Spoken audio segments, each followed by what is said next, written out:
नमस्त्रिभुवनार्तिहराय नाथ तुभ्यं नमः क्षितितलामलभूषणाय तुभ्यं नमस्त्रिजगतः परमेश्वराय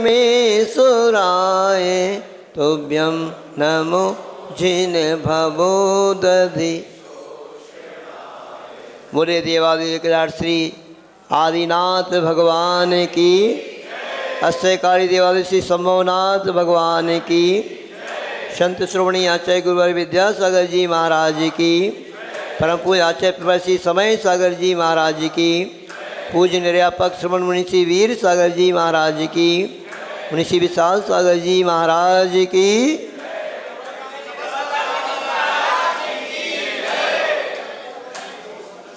गुरुवर का हाई को सामने लिखा है, उधर पढ़ना सभी लोग।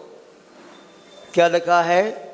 दुस्संगति से बचो, सत्संगति में रहो ना रहो। दुस्संगति से बचो, सत्संगति में रहो ना रहो। और ऐसा ही हुआ जो आपको ये पुराण सुना रहे हैं हम श्री आदिनाथ भगवान का, कि उस महाबल राजा को पहला भाव याद करना। एक अच्छा दोस्त मिल गया, अच्छा मित्र मिल गया, अच्छा मंत्री मिल गया, तो महाबल राजा का भी भाग्य सुधर गया। वो तो धर्मात्मा था ही, बाकी जो 3 मंत्री और थे उसके, वो मिथ्यादृष्टि थे, उनको सच्चे देवगुरु शास्त्र पर विश्वास नहीं था, है ना। तो अब उनकी क्या दशा हुई, उनका कैसा संसार में भटकन हुआ, क्योंकि उन्होंने महाबल राजा को भी तरह तरह के किस्से कहानी सुना करके बहुत अपने मत का समर्थन किया था। वो तो स्वयं बुद्ध मंत्री था कि वो पथभ्रष्ट होने से बच गया महाबल राजा, उसका कल्याण होने वाला है। नहीं तो भगवान महावीर स्वामी जैसा एक कोड़ा कोड़ी सागर तक नहीं, कितने सागर तक भटकता रहता इस मिथ्यात्व के कारण। उनकी क्या दशा हुई उसी को बता रहे हैं। अपनी स्टोरी कहाँ पे चल रही थी याद है आपको? बताएंगे कोई कि आगे पार्ट पीछे सपाट कहाँ चल रही थी? हैं? हाँ, देखो देखो देखो, वो तो हो गई थी, स्टोरी चल रही थी कि वो चक्रवर्ती की पुत्री के साथ विवाह भी हो गया, उन्होंने आहारदान भी दिया, और आहारदान के बाद फिर उनका श्वास रुकने से धुआं भर गया था कमरे में, फिर मरण हो गया और वो भोगभूमि पहुंच गए। अब भोगभूमि से वो निकलेंगे और वहाँ से आकर के, भोगभूमि से जो भी निकलता है ना जीव, ऐसा साथी से पुण्य को बांध के गया है कि भोगभूमि में सुख भोगेगा और वहाँ से आकर के स्वर्ग ही जाता है।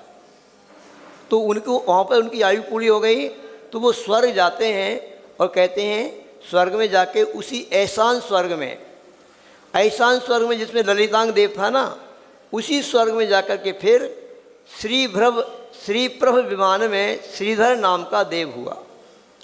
और जो उनके सभी साथी थे, श्रीमती का जीव भी उसी में, उसी स्वर्ग में अब देव बन गया। क्या हो गया? स्त्री पर्याय का छेदन हो गया। कैसे हो गया? तो वही जो स्वयंबुद्ध मंत्री का जीव था ना, उसने उस भोगभूमि में जाकर के उपदेश दे करके दोनों को सम्यक दर्शन करा दिया। उन दोनों को सम्यक दर्शन हो गया, इसको वज्रजंग के जीव को भी और श्रीमती को भी। अभी तो सम्यक दृष्टि नहीं थे। कहाँ पे सम्यक दर्शन हुआ? अब भोगभूमि में सम्यक दर्शन हो गया। तो श्रीमती जीव का भी स्त्री छेदन का छेदन हो गया। अब क्या बन गया? वो भी देव बन गया, दोनों देव बन गए। ठीक है। अब क्या होता है, एक दिन श्रीधर देव ने अवधि ज्ञान से जाना कि हमारे जो गुरु हैं, मतलब इनके गुरु कौन हैं? वही जो इनको भोगभूमि में उपदेश देने के लिए आए थे, मतलब वही स्वयं बुद्ध मंत्री का जीव मुनि महाराज है। प्रीतंकर नाम के वो मुनि महाराज थे, और एक उनका भाई था, वो भी ऐसा नाम था उनका, प्रीतिधर। ऐसे प्रीतिंकर और प्रीतिधर दोनों मुनिराज वहाँ पर गए थे, जिन्होंने सम्यक दर्शन इनको प्राप्त कराया है। अब इसलिए अवधि ज्ञान से जाना कि उनको केवल ज्ञान हो गया है, तो उनके केवल ज्ञान की पूजा मनाने के लिए वो जाता है। देव अपने पूरे परिवार के साथ, बहुत सुंदर वर्णन उसका यहाँ पे दिया है कि देवता लोग भगवान के क्षमाओ शरण में भगवान के दर्शन पूजन करने को कैसे जाते हैं। अब आप लोगों की बात अलग है, आप तो आईटी इंजीनियर हो, आपके पास पूजन करने का समय ही नहीं है ना। तो आप तो छोटे रूप में ही करते हो, जो यहाँ पे अर्घ रख दिया जाता है वही चढ़ा देते हो। काका देखो हमारे कैसी बढ़िया द्रव्य सामग्री लेकर के बैठे हैं। ये तो मनुष्य हैं, वो देवता है, बहुत वैमानिक देव है। देवों के पास कल्प वृक्ष से मनमानी सामग्री मिल जाती है, बड़ी दिव्य दिव्य सामग्री लेकर के भगवान की पूजन अर्चना के लिए गया। मैं तो आप लोगों से भी कहूँगा सबसे, भरी तुम्हारा पैकेज थोड़ा तुम कम कर लो, बढ़ाने की मत सोचो। और बढ़िया ऐसे अशोक का पूजन कर रहा है ना, ऐसी चांदी के नहीं सोने के बर्तन लेकर के और बढ़िया द्रव्य सामग्री लेकर के उस देव जैसी तुम भी पूजन करो, तो जल्दी से जल्दी महान वैमानिक रिद्धिधारी देव तुम भी बन जाओगे। और इस पैकेज में लगे रहोगे बढ़ाने में तो क्या होगा।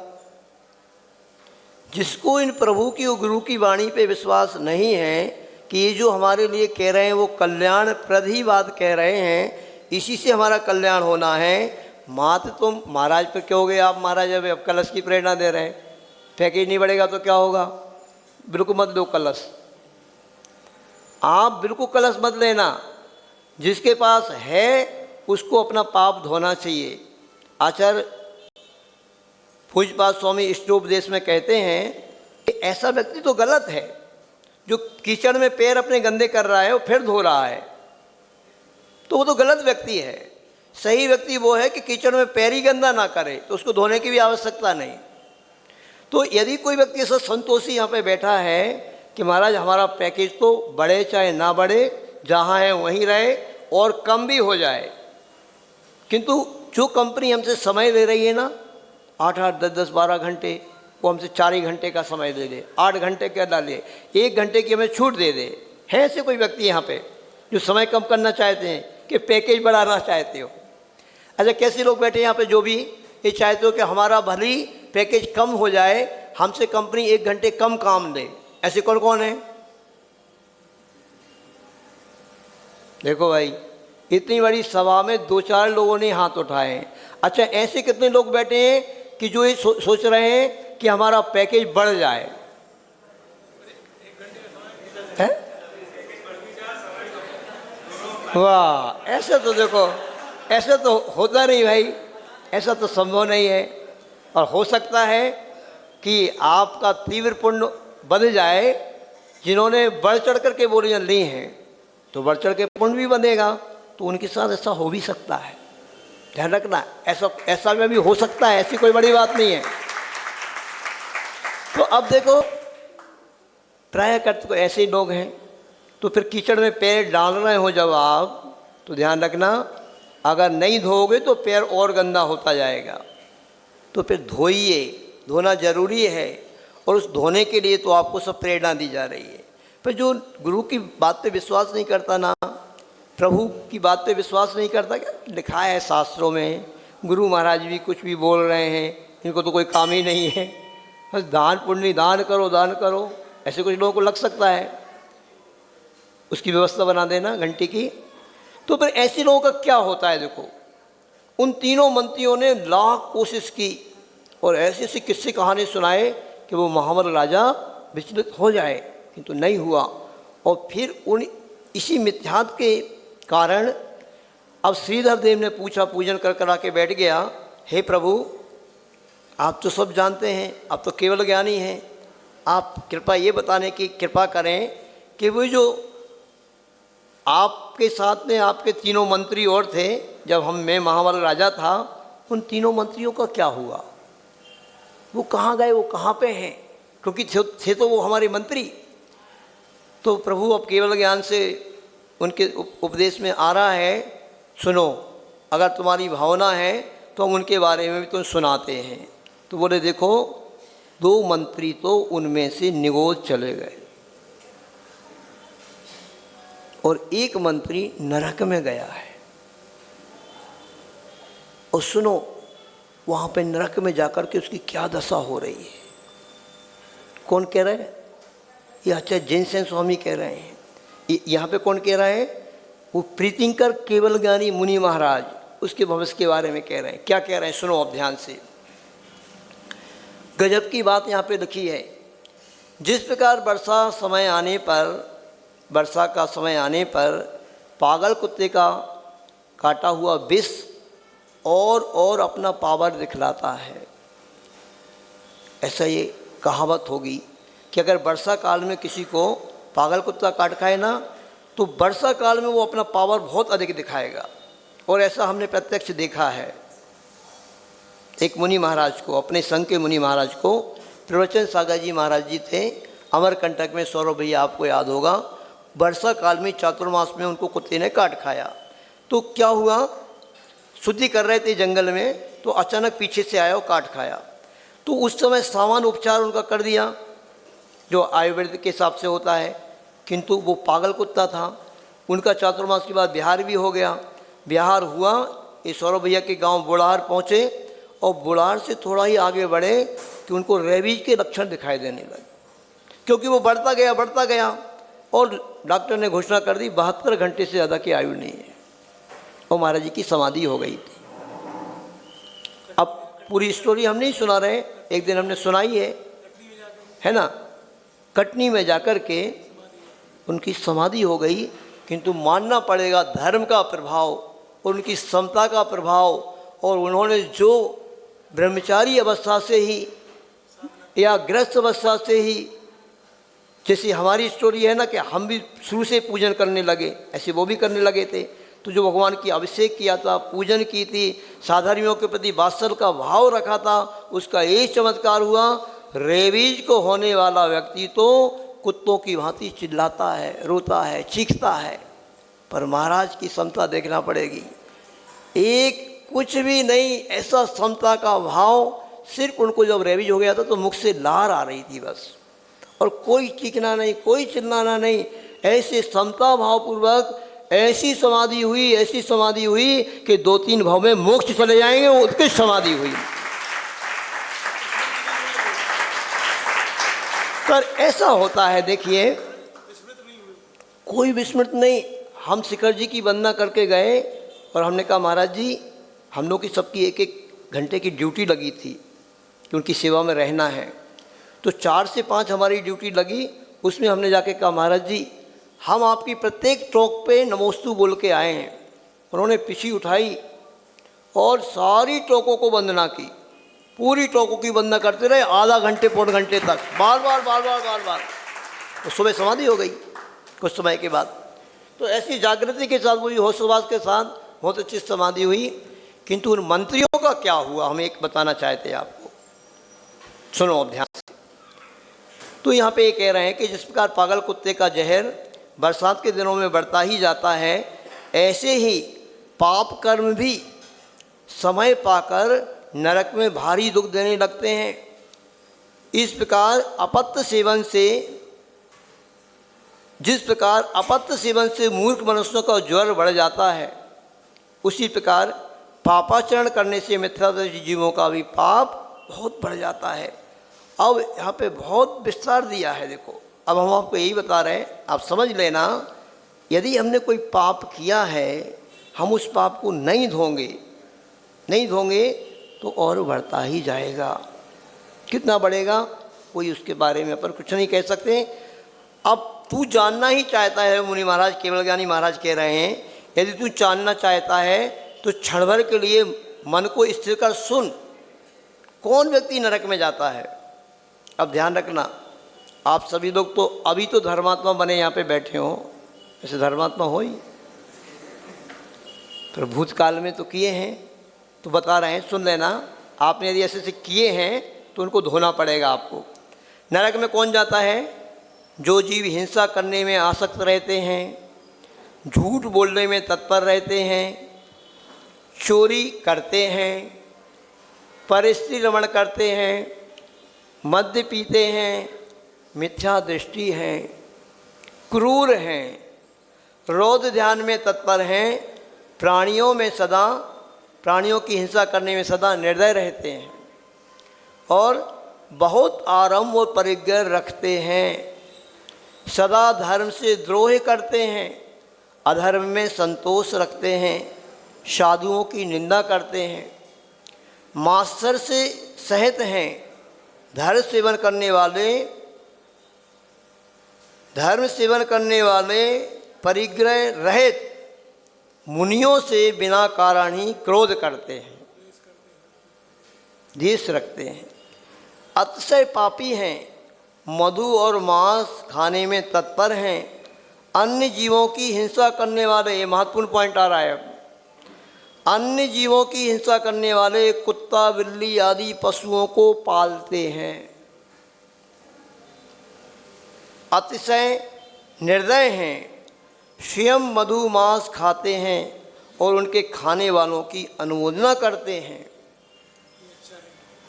क्या स्वयं खा रहे हैं और दूसरों की अनुमोदना भी कर रहे हैं, बल्कि पकड़ पकड़ के ले जा रहे हैं होटलों में, चलो आज पार्टी मनाने चलते हैं। यहाँ पे 20-25 साल हो गए बेंगलोर में रहते हुए, पूना में रहते हुए, मुंबई में रहते हुए। जो गाँव से आए ना लोग, शौक में सब किया है पहले तो। वो तो ज्ञानोदय की महिमा है कि यहाँ पर आप आ गए और यहाँ पर ऐसा वातावरण बन गया, ऐसे समोनाथ भगवान की ऊर्जा मिल गई कि यहाँ पर अब ऐसा वातावरण है। हम आहार के समय कहते हैं 2 महीने का आपको होटल का त्याग करना है, तो लाइन लगा कर के लोग आ रहे हैं यहाँ पे। ज्ञानोदय की महिमा है। जो आता है, मैं तो अभी 3-4 दिन में ऐसा एक भी व्यक्ति नहीं कि वापस गया हो, महाराज आहार तो देना है, वो दे रहे हैं। अब देखो, ऐसे काम जिन्होंने किए हैं तो उन लोगों के साथ क्या होता है, यहाँ तो बहुत विस्तार से दिया है। आप लोगों को पढ़ना हो तो हम बता दे रहे हैं आपको। सही में 210 पेज से लेकर के यहाँ पर 4-5 पेज में पूरा ही नरक का ही वर्णन दिया है। ऐसा जबरदस्त दिया है कि आपकी अभी यहीं बैठे बैठे धरती खिसक जाएगी आपकी, कि कैसा कष्ट उस नरक में उन जीवों को मिलता है जो नरक में पहुंच जाते हैं। देखो, सबसे पहले क्या होता है, हाँ 2 तो निगोद में ही गए हैं और 1 नरक में गया, तो उस नरक वाले की क्या दशा हो रही है वो बता रहे हैं कि उस नरक में क्या होता है। आचार्य महाराज कह रहे हैं कि जैसे ही ऐसा कोई पापी जीव नरक में जाता है तो नरक की जो भूमि है ना, आग उगल रही है। क्योंकि पहले नरक से लेकर के 5वें नरक तक ऊपर के भागों में भयंकर गर्मी है, भयंकर गर्मी है, और फिर उससे नीचे भयंकर सर्दी है। आग निकल रही, आग उगल रही वो ज़मीन। उस धरती पर वो नारकी कहते हैं, वहाँ पर अनेक प्रकार के अस्त्र शस्त्र, ऐसे वल्लम फरसे तलवार, ये ऐसे बिल्कुल म्यान में से निकले हुए रखे हुए गड़े हुए हैं। उन हथियारों के ऊपर वो नारकी उल्टे सिर गिरता है। ऐसे बिल्कुल जैसे आदमी है ये, उसके पैर नीचे है, सिर नीचे है और पैर ऊपर है, ऐसे उन हथियारों के ऊपर गिरेगा। और गिरते ही अप डाउन होता है,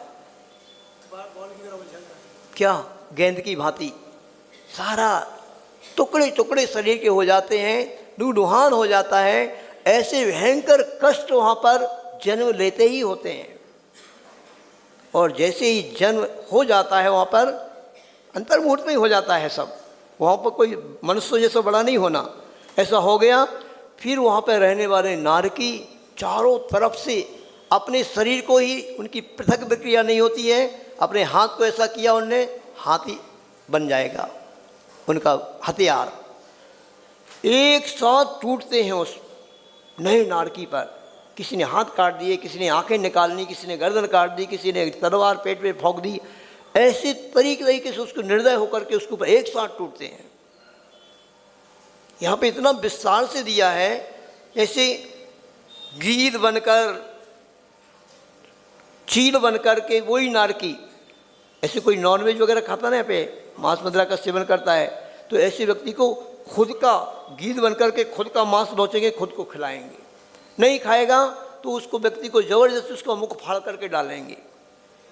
शराब पीने वाले को ज़बरदस्ती मुख फाड़ करके लोहा गर्म करके ऐसा उसको लोहे का जूस बना करके उसके मुख में डालेंगे। परस्त्री सेवन करने वाले को क्या करेंगे, लोहे की पुतलियाँ रहती हैं गरम गरम, पुरुष की भी और स्त्री की भी, तो स्त्री को पुरुष से चिपकाया जाएगा और पुरुष को स्त्री से चिपकाया जाएगा, जल करके खाक हो जाएगा। कितनी बताएं आपको, यहाँ पे तो इतना जबरदस्त दिया है, आपका समय हो रहा है ना। संक्षिप्त में बता रहे हैं हम, संक्षिप्त में आप समझना, जिसको विस्तार से पढ़ना पुराण में से पढ़ लेना, और अच्छा लगे आपको इन नरक के दुखों को सुनना तो हम कल सुना देंगे, ठीक है। पर क्या होता है, थोड़ा सा आप उस नरक के दृश्य को देख करके कांपने की कोशिश करो, अपने आप को वहाँ पे थोड़ा महसूस करो कि खाने को क्या मिलेगा। जो व्यक्ति अभी कोई विवेक विचार नहीं रख रहा है, खाए जा रहा है कहीं पर भी, दिन हो चाहे रात हो, कोई विवेक विचार नहीं, एक दाना खाने को नहीं मिलेगा, गंदी मिट्टी खाना पड़ती है। यहाँ के मरे हुए पशुओं से भी अनंत गुणी, कोई कुत्ता मरा हो, बैल मरा हो, सुअर मरा हो, भैंस मरी हो, उस मांस से अनंत गुणी दुर्गंधित मिट्टी ही खानी पड़ती है, और कुछ खाने को नहीं मिलेगा सागरों पर्यंत। आप पढ़ना इसमें से, ठीक है, हम ज़्यादा नहीं आपको विस्तार से बता रहे, तो ऐसा कल बता देंगे, ठीक है। ज़्यादा आप लेट ना हो, आपका भी ध्यान रखना पड़ेगा, है ना। वैसे थोड़ा लेट गाड़ी चल रही है आज, थोड़ी सा सुनाया, इसलिए थोड़ा ही सुनाना, ज़्यादा समझना, और यदि सुनना है और तो हम कल सुना देंगे आपको, ठीक है। आज इतने ही रखते हैं। मुरली आचार्य गुरु विद्यासागर जी महाराज की